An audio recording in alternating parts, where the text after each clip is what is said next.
সকলকে নমস্কার জানাই। আপনারা শুনছেন কালো বিড়াল। এখানে বলা হয় সেই সব সত্য ঘটনা যা শোনার পর রাতের ঘুম উড়ে যায়। আজকে যে ঘটনাটা আপনাদের সাথে শেয়ার করতে চলেছি সেটা একটা নিম গাছকে নিয়ে। ঘটনাটা আমাকে শেয়ার করেছে সৌরভ। যেভাবে লিখেছে আমিও ঠিক সেইভাবেই আপনাদের সকলকে শোনাচ্ছি। আমার নাম সৌরভ। আমি তোমাকে আমার জীবনে ঘটে যাওয়া একটা ঘটনা লিখে পাঠাচ্ছি। বিশ্বাস করো বা না করো, এই অভিজ্ঞতাটা আমার রাতের ঘুম কেড়ে নিয়েছিল। আমার বাড়ি বাঁকুড়ার এক গ্রামে। খুব শান্ত ছোট্ট গ্রাম। চারপাশে সবুজ মাঠ, পুকুর আর কিছু পুরনো গাছ। কিন্তু আমাদের গ্রামের উত্তর প্রান্তিক একদম শেষ মাথায় দাঁড়িয়ে আছে এক বিশাল নিম গাছ। বয়স অন্তত 100 বছরের ওপরে। গাছটার শিকড় মাটির বাইরে উঠে এসেছে। ডালপালা যেন পুরো আকাশ ঢেকে ফেলেছে। ছোটবেলা থেকে শুনে আসছি গাছটার একটা ভয়ঙ্কর ইতিহাস আছে। বলে বছর 15 আগে এই গাছের নিচে এক নববধূর ঝুলন্ত দেহ পাওয়া গিয়েছিল। তারপর থেকেই এই নিম গাছকে কেন্দ্র করে নানা ভৌতিক গল্প ছড়িয়ে পড়ে। কেউ বলে রাত নামলে গাছের ডাল থেকে শাড়ির আঁচল দুলতে দেখা যায়। আবার কেউ বলে মহিলার কান্নার আওয়াজ ভেসে আসে। আমি এসব কখনো বিশ্বাস করতাম না, বরং বন্ধুরা বিপ্লব, পলাশ আর জিতু নিয়ে প্রায় ওর ধারে যেতাম। মনে হতো সবটাই বাজে গল্প, গ্রাম্য কুসংস্কার। কিন্তু সেই শীতের রাতে আমাদের ভুল ভাঙল। ঘটনাটা 2014 সালের শীতকাল। সন্ধ্যায় মাঠে ফুটবল খেলে ফিরছিলাম। হঠাৎ বিপ্লব বলল, আজ রাতের প্রমাণ হবে, ভূত বলে কিছু নেই। আমরা 4 জন গাছটার নিচে বসে থাকবো, দেখি ভূত আসে কিনা। প্রথমে রাজি হয়নি, কিন্তু শেষে চ্যালেঞ্জের খাতিরে রাজি হয়ে গেলাম। ঠিক হলো, রাত 10টার পর আমরা যাব। সেই রাতটা আজও আমি ভুলিনি। 4 জন চুপি চুপি গাছটার নিচে গিয়ে বসলাম। ঠান্ডা হাওয়া বইছিল। আশ্চর্যের ব্যাপার, চারপাশ শান্ত থাকলেও গাছটার ধারে দাঁড়াতেই শরীর কেমন কেঁপে উঠল। মনে হচ্ছিল ভিতরে ভিতরে ভয় জমেছে। প্রথমে আমরা হেসে উড়িয়ে দিচ্ছিলাম। বিপ্লব বলল, দেখ কিছুই হয়নি, ভূত টুত সব বাজে। ঠিক তখনই আমরা শুনতে পেলাম একটা মহিলার কান্নার শব্দ আসছে গাছের ভিতর থেকে। আওয়াজটা স্পষ্ট, বুক কাঁপানো। আমরা থমকে গেলাম। পলাশ কেঁপে উঠে বলল, চল চল সবাই বাড়ি ফিরে যাই। কিন্তু বিপ্লব মিটিমিটি হেসে বলল, আরে ধুর, এটা হাওয়া বইছে। তারপরই ওপর থেকে একটা শুকনো ডাল ভেঙে আমাদের একবারে পাশে পড়ল। আমি তাকিয়ে দেখলাম গাছের ডালে সাদা কাপড়ের মতো কিছু একটা ঝুলছে। আলো কম থাকায় বোঝা যাচ্ছিল না, তবে সেটা দুলছিল হাওয়ায়। আমরা 3 জন দৌড়ে পালাতে চাইছিলাম, কিন্তু বিপ্লব দাঁড়িয়ে রইল গাছটার নিচে। ও এক দৃষ্টিতে উপরের দিকে তাকিয়েছিল। হঠাৎ ও ফিসফিস করে বলল, ও আমাকে ডাকছে। আমরা আতঙ্কে পালালাম, কিন্তু বিপ্লব নড়ল না। ওই রাত থেকে আমি নিশ্চিত বুঝেছিলাম সব কিছু কুসংস্কার নয়, কিছু সত্যিই আছে যা মানুষের বোঝার বাইরে। সকালে খবরটা ছড়িয়ে পড়তেই পুরো গ্রাম কেঁপে উঠল। সবাই ছুটে গেল গাছটার কাছে। বিপ্লবকে ওর পরিবার টেনে হিঁচড়ে বাড়ি নিয়ে আসে। শরীর জুড়ে আঁচড়ের দাগ, কিন্তু আশ্চর্যের বিষয় ওর কাপড়ে একটুকুনো ময়লা নেই, কাদাও নেই। যেন সারা রাত গাছের নিচে শুয়েও কেউ তাকে স্পর্শ করেনি। আমরা তিনজন, আমি, পলাশ আর জিতু, ভয়ে কিছু বলতেই পারছিলাম না। শুধু একটাই প্রশ্ন মাথায় ঘুরছিল, গাছটার ডালে আমরা যা দেখেছিলাম সেটা কি? বিপ্লব দুপুর নাগাদ জ্ঞান ফিরে পেল, কিন্তু ও তখন আর আগের মতো বিপ্লব নেই। চোখ দুটো ফাঁকা ফাঁকা, ঠোঁট শুকিয়ে গেছে। ওর মা কাঁদছিলেন, আর ও চুপচাপ ছাদের দিকে তাকিয়েছিল। আমরা ওকে দেখতে গেলাম, ডাকলাম, কি হলো, কেমন আছিস? ও শুধু মৃদু স্বরে বলল, ও আমাকে ডাকছিল, খুব কাছে দাঁড়িয়েছিল, আমি ওর চোখ দেখেছি। কিন্তু বিপ্লব আর কোনো উত্তর দিল না, চোখ বন্ধ করে শুয়ে পড়ল। পরদিন থেকে বিপ্লবের আচরণ একবারে পাল্টে গেল। আগেও হাসি খুশি চঞ্চল ছেলে ছিল, এখন সারাদিন চুপচাপ বসে থাকে, রাতে হঠাৎ উঠে বসে ফিসফিস করে কথা বলে। ওর মা বললেন, অনেকবার তিনি শুনেছেন ও শূন্যে তাকিয়ে যেন কারোর সঙ্গে কথা বলছে। একদিন সন্ধ্যায় হঠাৎ ওর বাবা চিৎকার করে সবাইকে ডাকলেন। আমরা ছুটে গিয়ে দেখি বিপ্লব উঠোনে দাঁড়িয়ে গাছের দিকে তাকিয়ে হেসে চলেছে, আর বারবার বলছে, ডাকছে আমাকে, যেতে হবে। ওর বাবা মাকে শক্ত করে ধরে ঘরে ঢুকিয়ে দিলেন। কথা রটে গেল, বিপ্লবের গায়ে নাকি ওই নববধূর আত্মা ভর করেছে। তখনই আমাদের গ্রামের এক বৃদ্ধ নরেন কাকু কথা উঠালেন। তিনি বললেন, আমি ছোটবেলাও শুনেছি এই গাছটার নিচে একাধিক মৃত্যু হয়েছে, যারা কাছে যায় তারা আর বাঁচে না। ওর মুখে শোনা গেল, শুধু নববধূ নয়, আসলে বহু আগে থেকে গাছটা নাকি অশরীরীদের ঠাঁই। এইসব গল্প শুনে আমাদের বুক হিম হয়ে যাচ্ছিল। কিন্তু সবচেয়ে অদ্ভুত ব্যাপার হলো, সেদিন রাতে আমি নিজেও কিছু অনুভব করেছিলাম। ঘটনাটা হলো, আমি ঘুমোচ্ছিলাম, হঠাৎ কানে স্পষ্ট শুনলাম কেউ আমাকে ডাকছে। চোখ মেলে চারপাশে তাকালাম, কিন্তু ঘরে কেউ নেই। জানলার ফাঁক দিয়ে দূরে ওই নিম গাছটা দেখা যাচ্ছিল। মনে হলো অন্ধকারের ভেতরে কেউ আমার দিকে তাকিয়ে আছে। আমি জানি না সেটা স্বপ্ন ছিল কিনা, কিন্তু পরদিন সকালে উঠে দেখলাম আমার হাতের কবজিতে লাল দাগ, যেন কেউ শক্ত করে চেপে ধরেছিল। তখনই আমি বুঝলাম এটা কেবল বিপ্লবের ব্যাপার নয়, গাছটা এখন আমাকেও টানছে।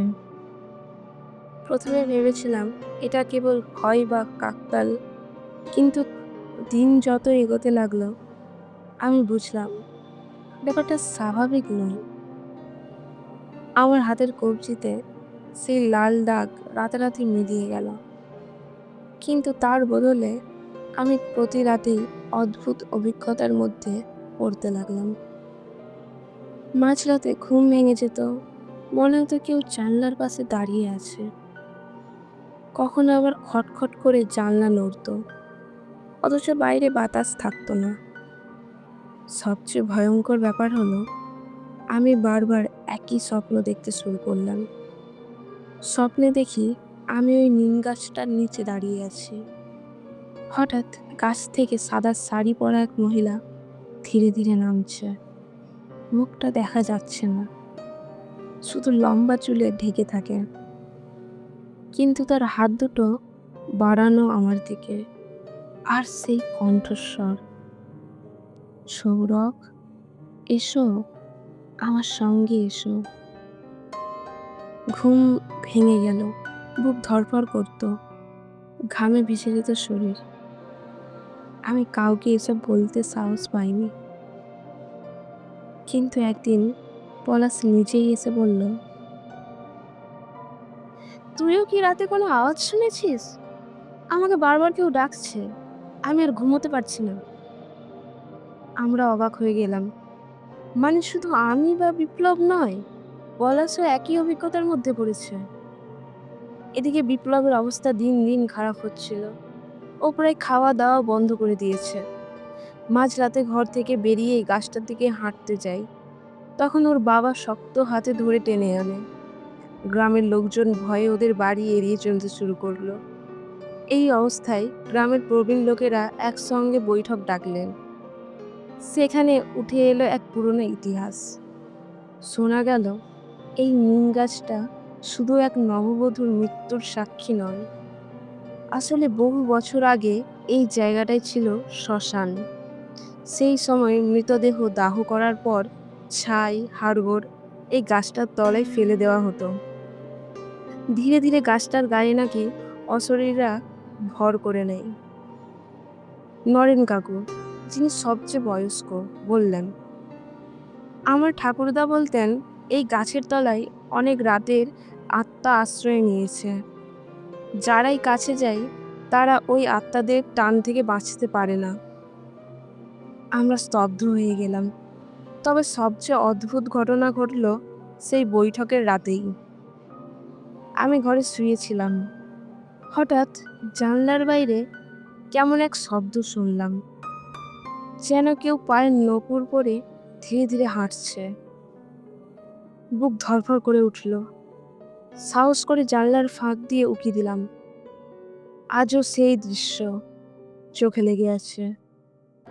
দূরে ওই নিম গাছটার নিচে স্পষ্ট দেখলাম এক সাদা শাড়ি পরা মহিলা দাঁড়িয়ে আছে। হাওয়ায় চুল উড়ছে, কিন্তু মুখ একেবারে ঢাকা, আর হাত দুটো আমার দিকে বাড়ানো। আমি চোখ মেলে বুঝলাম এই স্বপ্ন নয়, এটা আমি বাস্তবেই দেখছি। চোখ ফিরিয়ে নিতে চাইছিলাম, কিন্তু পারলাম না। শরীর অবশ হয়ে গেল। মনে হচ্ছিল যেন আমাকে টেনে নিচ্ছে গাছটার দিকে। আমি নিজের চোখে দেখছিলাম সাদা শাড়ি পরা এক মহিলাকে ওই নিম গাছটার নিচে দাঁড়িয়ে থাকতে। আমি ভেবেছিলাম হয়তো ভুল দেখছি, কিন্তু কয়েকদিনের মধ্যে বুঝলাম ওটা মোটেই আমার কল্পনা ছিল না। কারণ এরপর থেকে আমার উপর অদ্ভুত সব ঘটনা ঘটতে শুরু করলো। প্রথমে ছোটখাটো, ঘুমোতে গেলেই জানলার বাইরে সেই নপুরের শব্দ শোনা, কখনো আবার ঘরে এক ঝলক ঠান্ডা হাওয়া ঢুকে যাওয়া, অথচ জানলা বন্ধ। তারপর শুরু হলো আমি অজান্তেই রাতের বেলায় গাছটার দিকে হাঁটতে বেরিয়ে যাচ্ছি। হ্যাঁ, বিশ্বাস করো বা না করো, আমি কয়েকবার এমন অবস্থায় ধরা পড়েছি। মা বাবা বলেছে আমি ঘুমের মধ্যে নাকি উঠোনে চলে যাচ্ছিলাম, গাছটার দিকে হাঁটছিলাম। ওরা ভয় পেয়ে আমাকে আটকেছে। আমার মাথা কাজ করছিল না। আমি কি পাগল হয়ে যাচ্ছিলাম? এদিকে বিপ্লবের অবস্থা আরো খারাপ। ও এখন প্রায় সারাদিন কিছু খায় না, চোখ লালচে হয়ে গেছে। রাতে শোনা যায় ও হঠাৎ চিৎকার করছে, আমি আসছি, তুমি ডাকছো, আমি আসছি। এক রাতে আমরা কয়েকজন মিলে গিয়ে ওকে সামলাতে গেলাম। তখন ওর চোখের দৃষ্টি আমি কোনোদিনও ভুলব না। ওর চাহনিতে এমন শূন্যতা আর রাগ ছিল, যেন ও আর আমাদের বন্ধু নেই। ও হঠাৎ আমার হাত শক্ত করে চেপে ধরল, ঠান্ডা বরফের মতো হাত। ফিসফিস করে বলল, ও তোমাকেও ডাকছে সৌরভ, এবার আমাদের দুজনকে একসঙ্গে যেতে হবে। আমি কেঁপে উঠলাম। মনে হলো সত্যি কেউ আমাকে টানছে ভেতর থেকে। গ্রামে তখন চরম আতঙ্ক। গাছটার কাছাকাছি কেউ আর যেতে চাইছিল না। এমনকি দিনের বেলাতেও লোকেরা গাছটা এড়িয়ে অন্য রাস্তা দিয়ে যেত। তখন গ্রামের কয়েকজন মিলে ঠিক করলো কোনো ঝাড়ফুঁকওয়ালা বা ওঝাকে ডেকে আনা হবে। কারণ শুধু বিপ্লব নয়, এবারে আমি আর পলাশও সেই অদ্ভুত টানের শিকার হচ্ছিলাম। কয়েকদিন পরে এক ওঝা এলেন পাশের গ্রাম থেকে, কালো ধুতি পরে, কপালে সিঁদুরের দাগ। তিনি গাছটার নিচে দাঁড়িয়ে চোখ বন্ধ করলেন। মিনিট খানেক পর হঠাৎ বললেন, এই গাছ শুধু মৃতদেহের ছায়া বহন করছে না, এখানে এক আত্মা এখনো বাধা আছে, এক অপূর্ণ মৃত্যু, যা কাউকে ছাড়ান না। আমরা শিউরে উঠলাম। তিনি আরও বললেন, যতক্ষণ পর্যন্ত গাছটা থাকবে এর টান থেকে মুক্তি পাওয়া যাবে না। বিশেষ করে তোমরা যারা এই ছায়ায় বসেছিলে, তাদের ওপর ওর দৃষ্টি পড়েছে। এই কথা শুনে আমাদের বুকের ভেতর হিম হয়ে গেল। মানে আমি, বিপ্লব, পলাশ, জিতু, আমরা চারজনই এর মধ্যে আটকে পড়েছি। ওঝা তখন হুঁশিয়ারি দিলেন, আজ রাতটা সামলাও, কাল সকালে আমি বিশেষ পুজো করব। কিন্তু খেয়াল রেখো, আজ রাতের পর ভোর দেখতে পারবে কিনা সেটা তোমাদের ভাগ্যের উপর নির্ভর করছে। বিশ্বাস করো, সেই রাতটা আমাদের জীবনের সবচেয়ে ভয়ঙ্কর রাত হয়ে দাঁড়িয়েছিল। কারণ সেই রাতে গাছটা আমাদের সত্যিই ডেকেছিল। আমি জানি আপনারা এতক্ষণ আমার ঘটনা শুনে হয়তো মনে করছেন এর শেষটা খুব ভয়ানক হবে। সত্যি বলতে কি, আমিও তাই ভেবেছিলাম। কিন্তু শেষটা আমার প্রত্যাশার থেকেও অনেক বেশি অদ্ভুত আর রহস্যময়। সেই রাতের পর আমি প্রায় 3 মাস ওই গ্রামে থাকিনি। পড়াশোনার নাম করে কাকিমার বাড়িতে চলে গিয়েছিলাম। কিন্তু ভেতরে ভেতরে আমি জানতাম, পালিয়ে গিয়েও কোনো লাভ হবে না। কারণ যে অভিজ্ঞতা আমি পেয়েছিলাম সেটা আমাকে ছেড়ে যাচ্ছে না। দিনের বেলাতেও আমার কানে হাওয়ার মতো শব্দ শোনা যেত। মাঝে মাঝে ঘুমের ভেতর কানে কানে কেউ যেন ডাকতো, সৌরভ। 3 মাস পরে একদিন হঠাৎ করেই খবর পেলাম আমাদের গ্রামের ওই নিম গাছটা নাকি গ্রামবাসীরা কেটে ফেলেছে। শুনলাম প্রায় একসাথে 10-12 জন মিলে কেটেছে। অদ্ভুত ব্যাপার হলো, কেউ নাকি মাঝরাতে আবার গাছটার ডাল তুলতে দেখেছে, অথচ তখন সেটা মাটিতে কাটা অবস্থায় পড়েছিল। আমি সাহস সঞ্চয় করে গ্রামের বাড়ি ফিরে এলাম। তখন শীতকাল, মাটি কুয়াশায় ঢেকে গেছে। আমি ঠিক করলাম শেষবারের মতো ওখানে যাব। গিয়ে দেখলাম সত্যিই গাছটা নেই, কেবল একটা শুকনো কাণ্ডের অংশ পড়ে আছে। কিন্তু সেদিন যা দেখলাম সেটা আমি জীবনে কোনোদিনও ভুলতে পারবো না। গাছের গোড়ার চারপাশে একেবারে লাল রঙের দাগ। প্রথমে ভেবেছিলাম রং, কিন্তু কাছে গিয়ে দেখি সেটা রক্তের মতো শুকনো জমাট কিছু। আমার শরীর অবশ হয়ে গেল, কানে যেন বাজ পড়ার মতো শব্দ হচ্ছিল। আমি দৌড়ে পালিয়ে আসলাম। আজ এত বছর পরও যখনই মনে পড়ে শরীর কেঁপে ওঠে। গ্রামের মানুষ বলে ও গাছটার সঙ্গে নাকি একটা আত্মা বাঁধা ছিল, বহু বছর আগে খুন হওয়া এক যুবতীর। সেই থেকেই গাছটার ডালে ডালে তার কান্না, তার ছায়া, তার ডাক। গাছটা নেই, কিন্তু আজও রাত হলে গ্রামের লোকজন ওই জায়গাটা এড়িয়ে চলে। কেউ সাহস করে যায় না। এই হলো আমার জীবনের সবচেয়ে ভয়ানক অভিজ্ঞতা।